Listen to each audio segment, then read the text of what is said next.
Hey friends, it is Christy coming to you from the Freight House. We're going to talk a little bit today about metals. I'm sorry that it has taken me so long to get this done this month. Life's been a little bit crazy, crazier than normal. So we're going to talk a little bit about things today. We're really going to focus in on the alloys today, which are your copper, your bronze, your brass, and your pewter. We're not going to spend too much time on gold, silver, because we want to really look at some of these things that you're going to find more frequently when you go out thrifting and antique shopping. So that being said, I've got a bunch of little things over here for you today to take a look at. And we're going to take a look at, like I said, a couple different things. First thing we're going to take a look at today is bronze. Yes, there is white cleaner all over this piece because I have been trying to work on cleaning it up. But if you notice, the bronze has this very orangish color to it. And bronze is actually an alloy of copper and tin. It's extremely hard. It's very brittle. It holds detail extremely well, which is why, like in a piece like this, you're able to see such great detail. It needs a serious amount of cleaning up. I've been working on it. But when it does tend to patina, it comes up with this amazing green cast, which is something that you can usually tell then that this is a bronze piece. And it is a hollow bronze piece. But I can see that patina all the way around the bottom here, looking at this piece of bronze. So a lot of people think that bronze is just always very heavy, but it's not. It doesn't necessarily have to be heavy. This piece, even though it is hollow, weighs a little bit, but it's not anything that's crazy kind of heavy.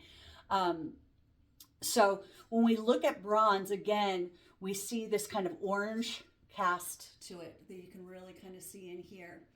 And when I flick it,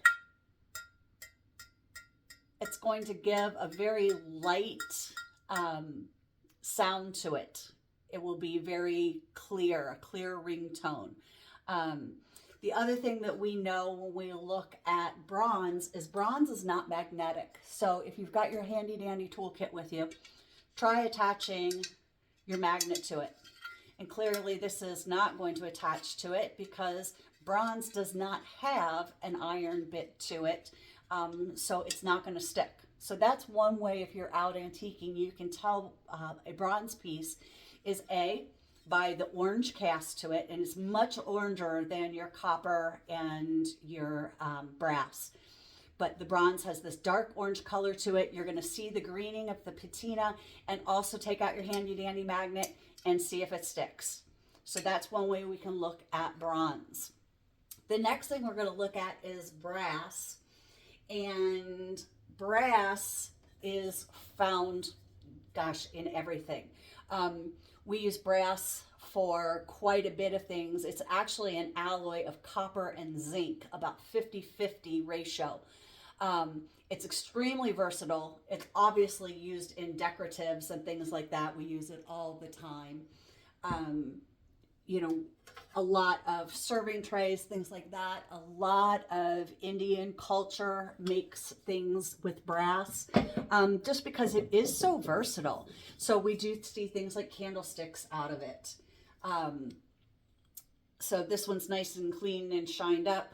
You can see the difference between the polished and the one with the patina. The picture has the patina to it. So with brass, again, this is going to have a faint ring to it. It's a much higher pitch ring to it. That's one way that I can tell that this is actually brass, is by looking at that. A lot of times also you will see on the bottom of your item, there will be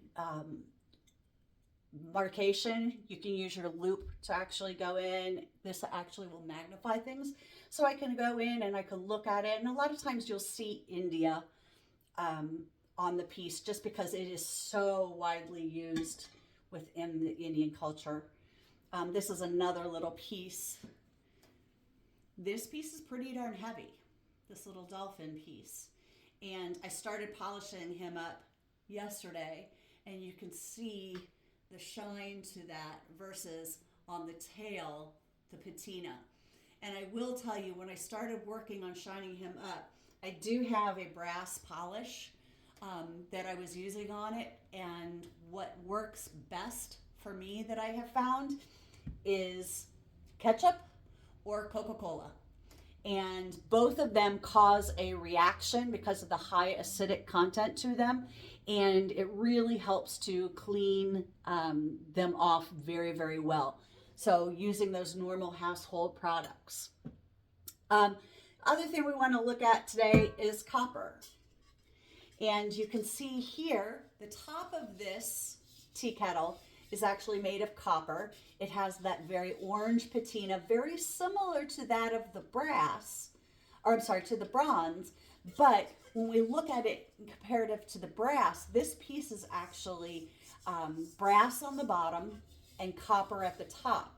And I am not going to clean this piece because I personally love patina, but you can see here where the patina, which is just patina, simply means that is begun to oxidize with age.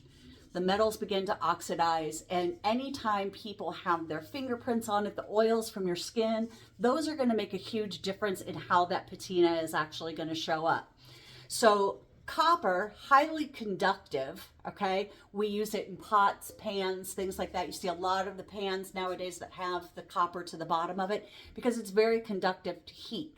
It's also used for pipes and tools and, you know, various other things over the years. If we try to stick our magnet to the copper, or so, I'm sorry, to the brass, it's not going to stick. This one's getting me because it's got both. And then the copper on the bottom, it's not going to stick. Okay, so our magnet is not going to stick to this. It's not going to stick to our bronze. Our magnet will not stick to our copper. Our magnet will not stick to our brass. So those are kinds of things that we can look at. Again, this piece has lots of patina going on. If you want to buy this in the shop, it is $10, and you could clean it up and make it beautiful and put flowers or something in it. But like I said, I like my patina, so I'm leaving it be. I want to talk about this piece a little bit because it looks kind of, to most people, it looks like it's going to be like a copper or a brass up here at the top. But if you look at the bottom, it looks more of the silver. This piece is actually, if you look at it from the inside, you can also see that yellowish rim, the yellowish outside to this, but the silver to the inside. This piece is actually just silver plate. So I could use my silver polish to clean this guy up, or I can use a mixture of lemon juice and salt, which will really help to clean those things up. Again, it helps to reduce the amount of buildup that we have on there. So again, I could use my ketchup on this to clean this guy up. This is a beautiful little piece. But again, this is silver plate. Are we going to see our magnet stick to this? Nope. Okay, because in order for it to stick, it's got to have some kind of iron in it. And we'll look at that here in just a second. So we can clean that piece up. Looking at a couple other pieces of silver, I want to show you this piece. I did work on a little bit of this in the middle yesterday, where you can see the silver plate polished up really nicely. Actually, this is not silver plate. This is a sterling silver piece. You can always tell sterling silver by using your loop on the bottom of it, and you can look to make sure that it has the 925. If it has 925, you know it is sterling. But here I started cleaning up the inside of this piece, and you can see the patina on the outside. A lot of your sterling silver will pick up a blue patina, especially due to the oils from people's skin, because it was often used, you know, for beautiful dining sets and things like that. So we have a lot of silver here in the store. Here's another piece of silver that I was cleaning up a little bit yesterday. You can see here at the top part of it, it's looking very, very, very silver. But then if I look here, I can see that patina. So again, I could use a salt and lemon juice to help clean up the patina. I could go out and buy something. I could use ketchup. If that's all you got, you could use that to help clean up these things as well. I also want to take a quick look at pewter today, because pewter is a really cool silver.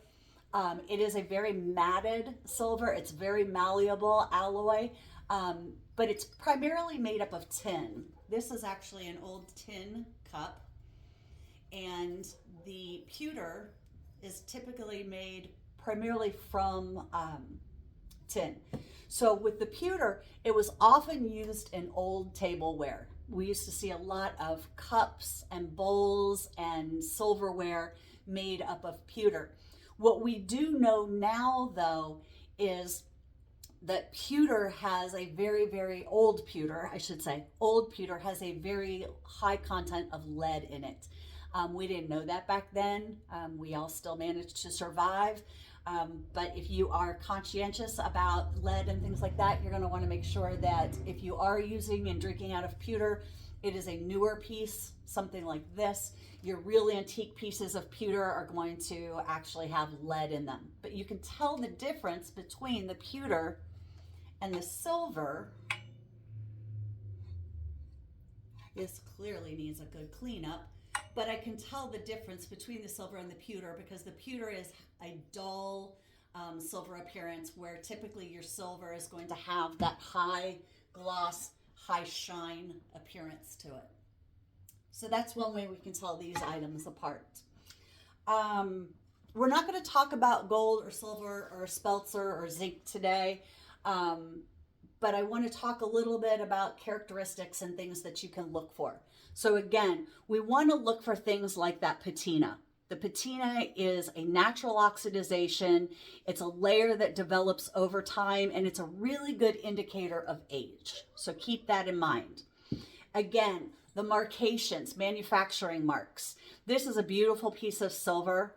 I can take my magnifier, my loupe, and I can look at it. You aren't going to be able to see it, but if I put my magnifier up here, I can actually look at this, and I can see the 925 that is written underneath here, so that I know that this is a silver piece. Could polish this up beautifully, use it as wall decor, anything you want. Same with silver, actual silverware. Some of this is going to be silver plate. You have to be very careful. You can look at that to determine. Again, no magnets are going to stick to these items. Okay. The last thing that you can look at in terms of identifying some of these pieces is weight. Weight helps to identify and distinguish many of your different metals. Obviously, this is a wrench, okay, primarily made up of iron, if not all iron. And we should see our magnet immediately stick to this. So if I go into a shop, I can pick this up. Yep, it's very heavy, likely going to have iron in it or made up of iron. But then I have this beautiful piece over here, which sure looks like a copper or brass candle holder, and it is lovely, but watch what happens. If it was copper or brass, my magnet would not have stuck. So I know that this is some kind of iron or iron alloy that they've used to create this piece. So that's how they can sometimes fool you. So having that magnet with you is a really good way of identifying what your products actually are made up of when you're looking at things. Again, so ways of cleaning, we can always use, you know, a copper and brass polish. There are all different kinds of copper and brass polish out there. You can use a silver polish. These are just a couple that I have on hand that I use not very often because I really do prefer the patina on things. But for silver, you can take baking soda, take like 1 to 2 tablespoons of baking soda, take a bowl of hot water, and then take a ball of aluminum foil and ball the aluminum foil up, put it in the hot water, put your baking soda in, and stick your silver in it, and it will clean it right up. Okay, the aluminum foil actually causes a chemical reaction, which causes that to break down the patina on this. So I can use that for cleaning my silver. Again, with my copper or my bronze or even my brass, got all kinds of things here. My copper, my bronze, my brass. Again, I've got these cleaners that I can use, but I can also use a salt and lemon juice mixture, which will really help to remove some of this. I could also use just a straight white vinegar, which will help to remove a lot of that. Anytime you have things that are iron that have rust and steel, like this old wrench, I can use things like salt, lemon juice. That's going to really kind of gently scrub some of that rust away from it. Rust, again, is just an oxidization process. So we can actually clean this thing up. It'd be bright and shiny and silver, and you would never know that it had been sitting around for a while. On that pewter that we were talking about, we really want to use a specialized polish for that. You want to use a very light cloth for cleaning the pewter because of the texture of it, you will see scratches. So you want to make sure that you are not scratching that when you are getting it cleaned up.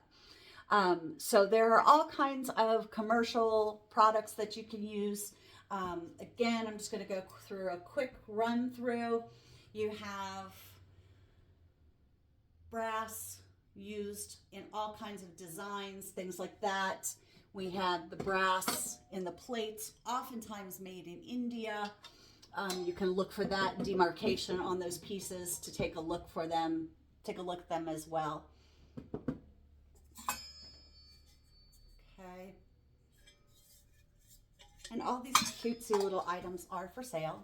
You've got your bronze again, which has that really dark orange cast to it. And again, you're going to see a lot of, this is not patina on here. The dark is patina. The white is my cleaning, where I need to get with my toothbrush and get in there and scrub it super good. But again, with the bronze, oftentimes used for, modeling and things like that, because it does hold such fine detail. And then we talked a little bit about our copper. And again, this pot had the copper top to it, which does have that orangier cast to it. This does have a patina on it. We can throw a little bit of this on here. Oh, I hate to do this because I like my patina. And we're just going to rub a little bit of this on here and see if we can't see this lighten up some. I'm kind of hoping it doesn't. I'm not going to lie. And we're going to take that and we're going to give it a little rub down. And it is definitely starting to come clean. You can see that the copper is actually starting to show through there. So this piece, copper and brass, go back to your dirty old ways. I like the way you were. But otherwise, I just wanted to give you a little bit of idea on metals, take you through just a little bit about what I do when I go out and I look at places and look at things and look at antiques and estate sales. Get yourself a loop. You can get one online, $3, $4. It's called a jeweler's loop. Get yourself a magnet. You might want to get one a little bit bigger than mine, but I like this small one because I keep it in my little case that I keep all my stuff in. Your blue light, which is great for looking at to see if pieces have breaks in them for like ceramics, things like that. Also, it helps to identify your uranium glass, and you also want your flashlight so that you can look for breaks as well. Otherwise, I'm going to let you go on that today. Thanks for joining me. I'm so sorry that it took me so long to get to you, but life has been life. So I hope to see you soon. Freight House will be opening back up in April, and I look forward to seeing you. So happy thrifting, happy antiquing, and have a great day.